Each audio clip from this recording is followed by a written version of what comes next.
കേരളത്തിൻ്റെ രാഷ്ട്രീയ ചരിത്രത്തിൽ ഇതേവരെ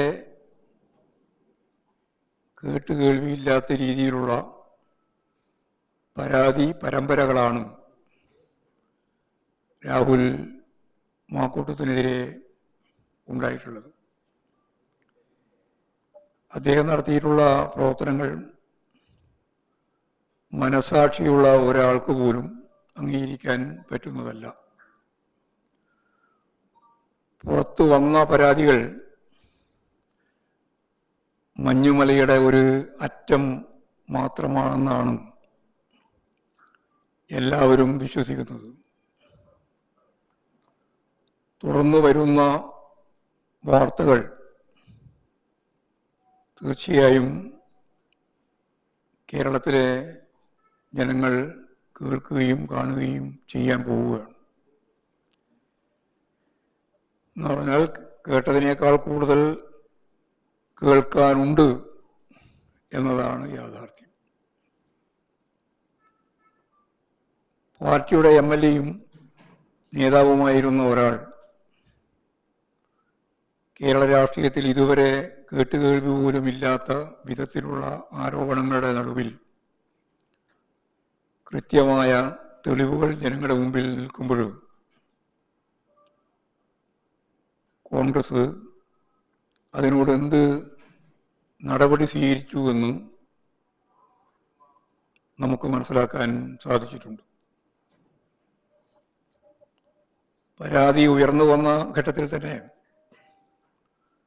അതിനെ ഇല്ലാതാക്കാനും തേച്ചുമായ്ച്ച് കളയാനുമുള്ള പരിശ്രമങ്ങളാണ് കോൺഗ്രസ് നേതൃത്വത്തിൽ നിന്ന് ഉണ്ടായത്. പിതൃതുല്യം സ്നേഹിക്കുന്ന നേതാവിനോട് ഞാനിതെല്ലാം 3 വർഷം മുമ്പ് പറഞ്ഞിട്ടും കാര്യമായ ഒരു നിലപാടും സ്വീകരിച്ചില്ല എന്ന് പറഞ്ഞാണ് യഥാർത്ഥത്തിൽ പരാതിയുടെ തുടക്കം ഉണ്ടായത്. ഞാൻ അപ്പോഴേ ഇടപെട്ടു എന്ന് VD സതീശൻ പറഞ്ഞെങ്കിലും എന്നോടൊരു കാര്യവും പറഞ്ഞിരുന്നില്ല എന്ന് മറുഭാഗം വിശദീകരിക്കുകയും ചെയ്തു. പിന്നീടാണ് ഓരോന്നോരോന്നായി തെളിവുകൾ പുറത്ത് വിട്ടത്. മനസാക്ഷിയുള്ള കേരളത്തിലെ ജനതയും സാധാരണ കോൺഗ്രസ് നേതൃത്വവും പ്രവർത്തകരും ശക്തമത്തായി ഇതിനെതിരെ പ്രതികരിച്ചപ്പോഴാണ്, എന്ന് പറഞ്ഞാൽ ഈ പ്രതികരണത്തിൻ്റെ കരുത്തിലാണ് നടപടി എടുക്കുന്നതിനെ സംബന്ധിച്ച് കോൺഗ്രസ് ആലോചിച്ചത്. അങ്ങനെയാണ് യൂത്ത് കോൺഗ്രസിൻ്റെ സംസ്ഥാന പ്രസിഡന്റ് സ്ഥാനത്ത് നിന്നും നീക്കം ചെയ്തത്. അതും വീരപരിവേഷം നൽകി ഞാനങ്ങോട്ട് രാജിവെക്കുകയാണ് എന്നാണ് രാഹുൽ മാക്കൂട്ടം വ്യക്തമാക്കിയത്. അതിലൂടെ ജനരോഷം അവസാനിപ്പിച്ച് ദുർബലപ്പെടുത്തി രക്ഷപ്പെടുത്താനാവുമെന്നായിരുന്നു ആദ്യത്തെ കോൺഗ്രസിൻ്റെ കണക്കുകൂട്ടൽ. വീണ്ടും ശക്തിയായ പ്രതികരണം ഉയർന്നു വരികയും കേരളത്തിലെ ജനങ്ങൾ ഏതാണ്ട് ഒന്നടങ്കം ഈ പീഡന തെളിവുകൾ അവരുടെ കൺമുമ്പിൽ ഇതെല്ലാം കാണുകയും ചെയ്ത പശ്ചാത്തലത്തിൽ രോഷത്തോടുകൂടി കോൺഗ്രസ് നേതൃത്വത്തിലൊരു വിഭാഗം കൂടി മുമ്പോട്ടേക്ക് വന്നപ്പോഴാണ് ഗത്യന്തരമില്ലാതെ കോൺഗ്രസിൽ നിന്ന് സസ്പെൻഡ് ചെയ്യുന്നു എന്ന വാദം ഉന്നയിച്ചത്. പാർട്ടിയിൽ നിന്ന് പുറത്താക്കാനോ MLA സ്ഥാനം ഒഴിവാക്കാനോ കോൺഗ്രസ് ഇതുവരെയും തയ്യാറായിട്ടില്ല. കോൺഗ്രസിൻ്റെ തന്നെ ഭരണഘടനയുടെ 19 പ്രകാരം,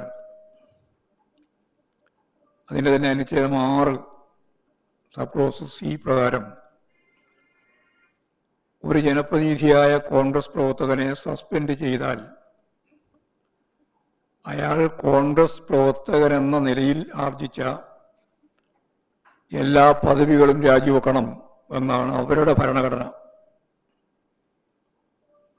കോൺഗ്രസിൻ്റെ ഭരണഘടനയുടെ 19 close number 6 sub close C പ്രകാരം. അപ്പോൾ സാധാരണ കോൺഗ്രസിൽ സസ്പെൻഷൻ പ്രഖ്യാപിക്കുമ്പോൾ ഇത്ര കാലാവധി എന്ന് സസ്പെൻഷനെ സംബന്ധിച്ച് ഒപ്പം തന്നെ തീരുമാനിക്കുന്നതാണ്. കോൺഗ്രസ് ഭരണഘടന പ്രകാരം കാലാവധി പറയാത്തതിനുണ്ട് 30 ദിവസ കാലാവധി കഴിഞ്ഞാൽ അവർക്കവരെ രാഹുൽ മാക്കൂട്ടത്തെ തിരിച്ചെടുക്കാൻ കഴിയും. അതിൻ്റെ ഭാഗമായിട്ടുള്ള നിയമ തടസ്സവും ഉണ്ടാവില്ല. ഇത്തരത്തിൽ ഒരു ഒത്തുകളിയാണ് കോൺഗ്രസ് നടത്തിയിരിക്കുന്നത്. പ്രശ്നത്തിൻ്റെ അടിസ്ഥാനത്തിൽ നടപടിയെടുക്കുക അല്ല, മറിച്ച്